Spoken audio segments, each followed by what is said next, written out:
Hello, bonjour à tous. Bienvenue sur ce nouveau live. Je vous laisse arriver, je vous laisse vous connecter tranquillement. Le 23e live. Pour les personnes qui nous rejoignent seulement, sachez que tout au long du mois de décembre, j'ai fait un live une fois par jour pour vous accompagner durant ces fêtes. Et ça sera comme ça jusqu'au 31 décembre, tous les jours à midi ou midi 30 aux alentours. Je vais essayer de respecter le timing du midi 30. Et vous pouvez me voir en replay, tout à fait. Et il y a des personnes qui m'écrivent aussi pour savoir si à quelle heure je le fais le live. Encore aujourd'hui, j'ai eu des messages.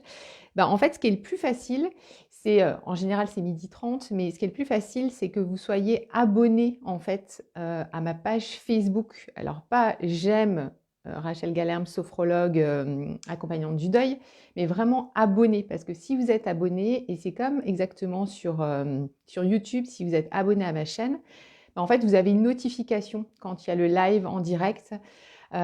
Ou sur YouTube, quand je mets le replay, vous avez une petite notification sur votre téléphone qui vous permet de savoir que je suis là. Donc voilà, c'est le plus simple à faire. Bonjour Evelyne, bienvenue à tous.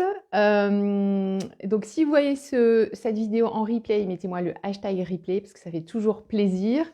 Et puis sur YouTube aussi.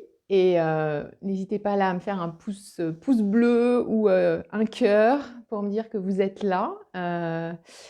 Et hashtag Yellow Woman, on continue. Donc en fait, les personnes qui là depuis lundi m'ont mis le hashtag, merci, le hashtag Yellow Woman, et bien en fait, vous participez à un tirage au sort dimanche, voilà, où je mets votre nom sur un petit papier et je tire au sort une personne pour lui offrir mon livre Revivre après lui ou comment retrouver la joie de vivre après la mort de votre conjoint. Donc voilà, tirage au sort, même si vous avez déjà mis hashtag sur les vidéos précédentes et tout, il n'y a pas de souci, vous pouvez rejouer et on fera le tirage au sort dimanche. Alors aujourd'hui, sur la thématique toujours, on est voilà, autour de Noël, on a 2 jours là non, même plus 2 jours, on est le 23, c'est demain soir, le 24. Il y a encore des personnes, et même dans mon groupe des Yellow Women, des femmes que j'ai vues cette semaine en séance individuelle, qui me disent que je sais pas en fait si je vais faire Noël. Je sais pas, et est-ce que je dois me forcer? Est-ce que je dois pas me forcer? Je sais pas comment faire. Alors, la première chose que j'ai... Alors, il y a 3 choses que je vais vous dire aujourd'hui. La première chose, oui, c'est peut-être une option, et surtout si c'est votre premier Noël dans le deuil, eh bien, c'est une option de se dire « je fais rien, je reste chez moi, je reste avec mes enfants, je fais peut-être juste un sapin et c'est tout, et on va rester juste ensemble, et je veux rien d'autre, rien d'autre, rien d'autre ». C'est une option. Après, je trouve que quand on a des enfants, c'est vrai que, et je pense aux femmes notamment, alors soit les femmes qui ont perdu un conjoint, soit les femmes qui ont perdu aussi un enfant, qui ont d'autres enfants. Pour les enfants, alors c'est un tsunami pour toute la famille, bien sûr, mais pour les enfants, et un effondrement complètement des repères. Donc Noël, c'est un repère. Donc pour les enfants, c'est aussi un repère qui est important. Donc ça peut être intéressant quand même de se dire je fais Noël pour les enfants. Donc ça, c'est la première chose. Après, je porte pas de jugement auprès de celles qui me disent moi non, je veux pas voir ma belle famille, je veux pas voir ma famille, etc. C'est juste moi, soit toute seule, je vais être toute seule et je veux être toute seule, et c'est un choix et j'assume ce choix et c'est ok, ou je vais rester avec mes enfants. Effectivement, c'est une option. Mais par rapport aux enfants, et notamment quand ils sont petits, sachez, voilà, c'est aussi un repère. Donc au moins faire un petit sapin, un truc, c'est important aussi pour eux. Deuxième chose, c'est vrai qu'alors on est en temps de Covid, mais je le partage quand même. Ça peut, la première année, on peut choisir de faire Noël autrement. J'en ai déjà parlé, mais voilà, je me répète, mais on peut décider de faire Noël, par exemple, ailleurs. Donc, bon, là, on est en temps de Covid, c'est un peu chaud, mais puis là, on est à à la veille du 24, donc... mais en tout cas, ça aurait pu être se dire, ben, je pars, par exemple, dans un pays où on ne fête pas Noël, je pense aux pays musulmans. Je vais fêter Noël dans un endroit où il fait 30 degrés. Je pense à une cliente il y a 3 ans qui était partie au Costa Rica. Elle disait, j'avais pas l'impression qu'on était à Noël et ça m'a aidé. Ou de se dire, ben, cette année, Noël, on va le faire en louant un chalet à la campagne, à la montagne et dans un autre cadre. Et puis l'année prochaine, on verra. Donc ça peut être une option. Sachant que la deuxième année, pour certaines personnes, pas pour toutes les personnes en deuil, mais parfois la deuxième année, ça peut être aussi difficile parce qu'en fait, la première année, vous pouvez être encore sous le choc, vous pouvez être encore complètement anesthésié par les émotions. Et puis la deuxième année, ben, souvent c'est le moment où on commence à intégrer les choses et on réalise vraiment que l'autre ne reviendra plus. Vraiment, ok, il est mort, je suis plus dans le déni, je me dis pas, ah bah si, peut-être qu'il va revenir, peut-être que c'est un cauchemar, etc. Donc la deuxième année, parfois, ça peut être aussi difficile. Ça n'empêche pas que pour d'autres personnes, moi je le vois bien dans mon groupe, dans les femmes que j'accompagne, il y a des femmes qui me disent oui, il va y avoir de l'émotion, c'est la deuxième année. Oui, ça va pas être facile, mais en même temps, j'ai envie de m'autoriser aussi à passer un moment sympa avec ma famille, avec mes amis. Et ça, c'est toujours le truc de s'autoriser et on y a droit. Donc voilà, casser les codes de Noël, faire Noël ailleurs, ça peut être une option. Et puis, j'ai envie de dire que le troisième chemin, c'est de se dire, et juste avant vous, là, j'ai refait un live dans le groupe des Yellow Women pour leur redire ça aussi, et je vous le dis à vous. Il n'y a pas à se mentir. Ça va pas le premier Noël, et même peut-être le deuxième Noël, ça va pas être un Noël comme les autres. Donc, il n'y a pas à prendre le masque de la commedia dell'arte, comme je dis souvent, et se dire non, il faut absolument que je sois bien, il faut absolument que je tienne, il faut absolument que je sois dans la joie, etc. Non, vous ne serez pas dans la joie, vous ne serez pas dans l'esprit de Noël parce que vous êtes en deuil. Donc ça, c'est une réalité. Il n'y a pas à être dans ce déni-là. Cela dit, on peut quand même accepter des invitations, on peut quand même peut-être même faire Noël chez soi. Et c'est ce que je redisais encore à mes Yellow Women, simplement en peut-être prévenant aussi l'entourage, en disant ok, et peut-être encore aujourd'hui, parce que peut-être que vous allez changer d'avis, peut-être qu'il y a une semaine vous disiez je ferai rien, et puis là aujourd'hui vous allez changer d'avis, vous allez accepter une invitation. De dire ok, je viens, mais de prévenir un peu, d'anticiper, de dire tu sais c'est un Noël particulier pour moi, je suis pas bien, voilà, mon chéri manque, ou mon enfant manque, ou ma mère me manque, et mais en même temps je vais venir.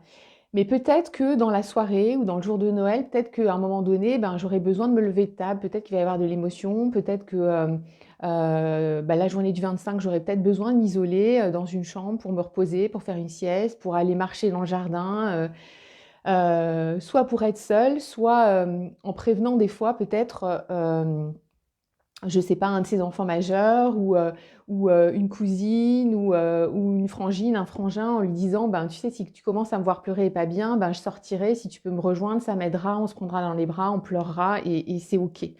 Donc ça peut être ça aussi, de dire j'y vais, je sais que ça va pas être un Noël comme les autres, je vais pas être dans la joie des fêtes, je vais pas être dans la joie de Noël et c'est OK et il n'y a pas à être dans le déni et à se forcer.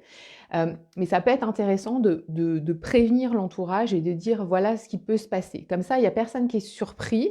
Pendant que vous allez sortir peut-être pour prendre l'air ou pour pleurer ou sangloter, et ben voilà, les autres convives, ils vont continuer à manger, ils vont continuer à célébrer Noël. Et puis voilà, tout le monde aura été prévenu avant. Et puis vous allez revenir, vous allez continuer en fait votre...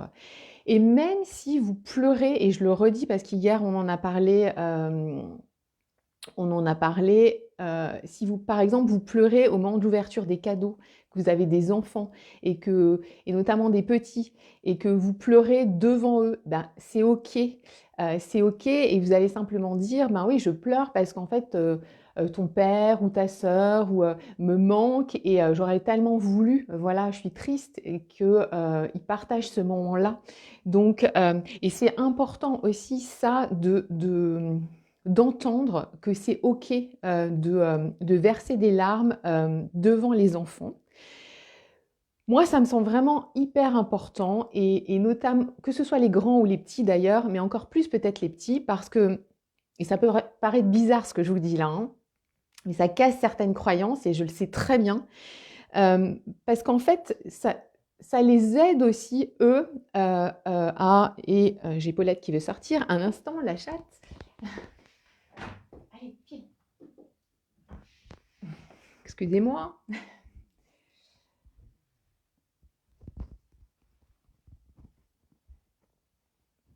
Les aléas du direct avec le chat.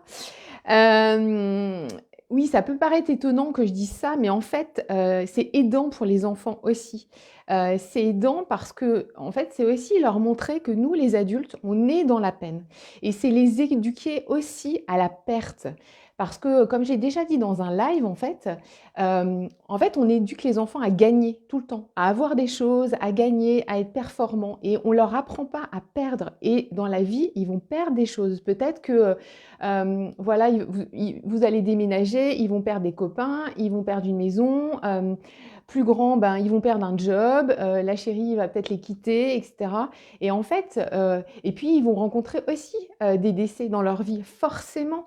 Donc c'est aussi leur apprendre, leur montrer que ben, dans la perte, oui, on est triste, mais on est debout avec beaucoup de dignité et on va continuer à avancer ensemble.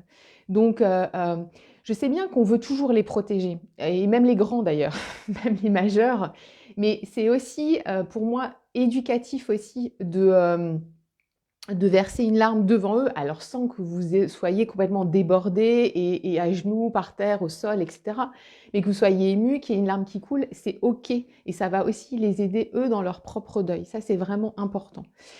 Ce que je voulais dire aussi, puis après je lirai vos commentaires, c'est que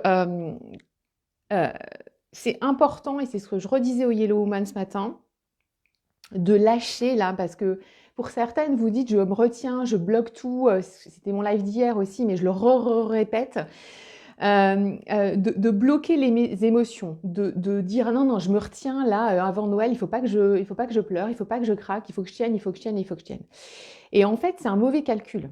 C'est un mauvais calcul, donc il vaut mieux craquer avant, que la cocotte minute, comme je disais ce matin, eh ben, elle pète avant Noël plutôt qu'elle pète pendant les fêtes. Et si la cocotte minute, elle explose pendant les fêtes et qu'il y a des larmes et qu'il y a des sanglots, c'est OK aussi. Ce n'est pas grave. Ce n'est pas grave. Simplement, si vous pouvez anticiper, et encore aujourd'hui et encore demain, dans la journée, et ben voilà, si j'avais partagé ce rituel de prendre une photo de la personne défunte, de pouvoir prendre 1 heure seule, pouvoir lui parler à voix haute, ça va aussi vous apaiser et ça va aussi réduire l'effet cocotte minute. Alors, il y a des personnes qui m'ont écrit par rapport à ça en me disant, mais moi, alors je sais que les photos, ça peut être difficile de regarder une photo. Mais en fait, l'idée, quand on utilise ce rituel, c'est de regarder la photo, mais pas en se connectant au manque de la personne, mais en se connectant au lien que vous aviez, au lien d'amour que vous aviez avec cette personne, que ce soit votre conjoint, que ce soit votre père, votre mère, un de vos enfants. C'est de se connecter à ce lien d'amour qu'il y avait entre vous, qui n'existe plus dans ce monde, ok, mais qui va rester à tout jamais en vous. Donc c'est par ce biais-là, en fait, qu'on peut plus facilement, entre guillemets, réaliser aussi ce rituel. Donc pas se connecter à la photo, par exemple, voilà, de Sébastien qui n'est plus là dans ce monde, mais se connecter à la relation qu'on avait avec Sébastien. C'est vraiment, et cette relation d'amour qui ne s'arrêtera jamais, parce que cette personne-là, elle sera toujours dans notre cœur. Donc peut-être en essayant comme ça peut peut-être aussi vous aider, et surtout, ce rituel, ça va vous aider à arriver à Noël un peu plus apaisé. Donc ça, c'est voilà, ce que je voulais vous dire aujourd'hui. Je n'arrive pas à faire ton rituel, Rachel, je lui parle 5 minutes et après je ne sais plus quoi lui dire et je craque. Ok, et tu craques, mais il ne se passe rien, tu pleures et c'est ok, et ça va t'apaiser. Et en fait, de craquer, il va rien se passer. Notre corps, il est vraiment fait pour craquer. Ça peut paraître bizarre de dire ça à nouveau, mais notre corps, il est fait pour faire face à cette adversité du deuil, quoi. Donc, tu vas pleurer, peut-être qu'aujourd'hui, tu vas le faire 5 minutes, et puis peut-être que tu vas le faire plus, mais moi, je suis sûre que vous avez plein de choses à dire à voix haute à votre conjoint, à votre enfant qui n'est plus là.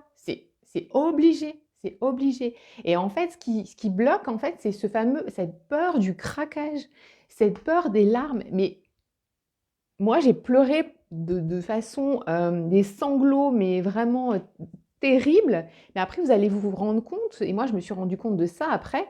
En fait, il se passe rien. Ce qui se passe vraiment, c'est que vous vous sentez libéré et que vous vous sentez apaisé. Donc, en fait, c'est vraiment de s'autoriser ça. C'est de s'autoriser ces larmes-là qui sont des larmes de libération et d'apaisement. Et les larmes, elles nous servent à ça. Euh, donc, oui, Rachel, je pleure. Ce matin, en faisant des courses de Noël, j'ai pleuré. C'est pour ça que c'est peut-être plus intéressant de pleurer à la maison un bon coup pendant une demi-heure, trois quarts d'heure, après de vidanger, comme disent les Canadiens, de vidanger tout ça, et après de se dire, ben voilà, je suis d'attaque pour aller faire les courses de Noël. Parce qu'en fait, on retient, et je porte pas de jugement, hein, vraiment, je sais que c'est très difficile, mais ce qui se passe, c'est on dit, je vais aller faire les courses de Noël, je tiens, mais à un moment donné, de toute façon, ça craque. Donc, autant s'accorder un moment, un rituel, où on sait que c'est un moment où on va s'autoriser à craquer et où on est chez soi, on est en toute sécurité et on s'enveloppe comme ça dans ce lien d'amour qu'on avait avec cette personne et qui va vous aider aussi. Ça, vous pouvez le faire aussi même demain matin ou en début d'après-midi avant le réveillon, parce que ça va vous donner cette présence intérieure de celui qui n'est plus là et qui va vous guider pendant toutes les fêtes et qui va être avec vous comme une écharpe bien chaude, comme une doudoune, comme un truc tout doux et qui va vous accompagner pour traverser ces fêtes. Donc, et je vous le souhaite vraiment de tout cœur, vraiment. Et encore une fois, ça va être des fêtes particulières. Vous ne serez pas dans l'esprit de Noël, mais vous serez avec vos proches, vous allez être entourés, vous allez... et même si vous allez craquer, c'est OK, c'est vraiment OK, OK, OK. Mais craquer, essayez d'un peu craquer avant. Ça peut paraître dingue ce que je raconte là, mais c'est vraiment ça. Roselyne, premier Noël sans mon mari, parti il y a 8 mois, nous ferons un repas de famille sans aucune connotation de Noël. Ben voilà, c'est vraiment un choix. Ça peut être aussi, donc j'avais parlé hein, du toast, voilà, pour honorer la personne qui n'est plus là, mais ça peut être aussi tout simplement de mettre une photo de la personne qui n'est plus là, avec des fleurs autour, avec des bougies qui vont brûler tout le 24 au soir, euh, parce qu'il n'y a pas à être dans le déni, quoi. Il n'y a pas à faire semblant de se dire, ben non, c'est pas Noël, non, on fait comme tout, non, non, on fait comme si c'était pas Noël, non, non, non, non, non, je veux pas, je veux pas, je veux pas, je veux pas. On fait comme s'il n'était pas mort, non, non, non, non, non, non, non, non, non.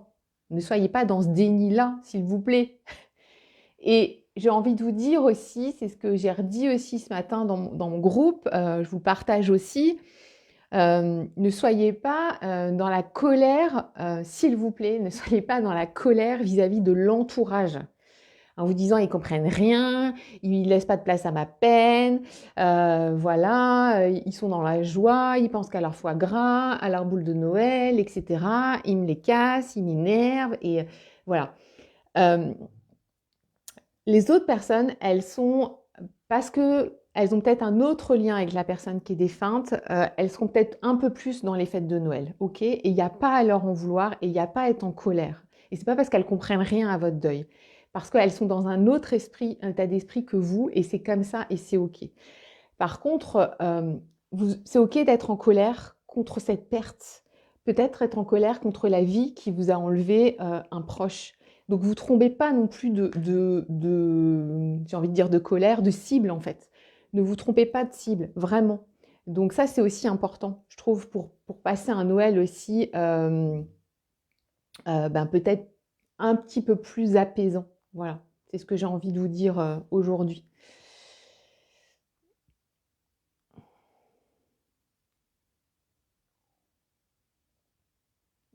Ah bah, bonnes vacances, Patton, qui regarde le live pendant ses vacances. Je croyais qu'il était déjà fait le tirage au sort. En fait, on fait un tirage au sort tous les dimanches. Enfin, je fais un tirage au sort tous les dimanches.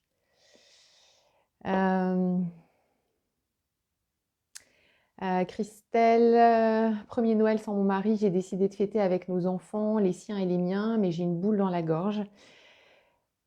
Je ne sais pas si Christelle, tu as déjà vu mes lives sur les rituels à mettre en place. Voilà, tu peux peut-être voir les vidéos précédentes où je partage justement voilà, sur le rituel de la photo. Ça peut être quelque chose qui peut vraiment t'aider.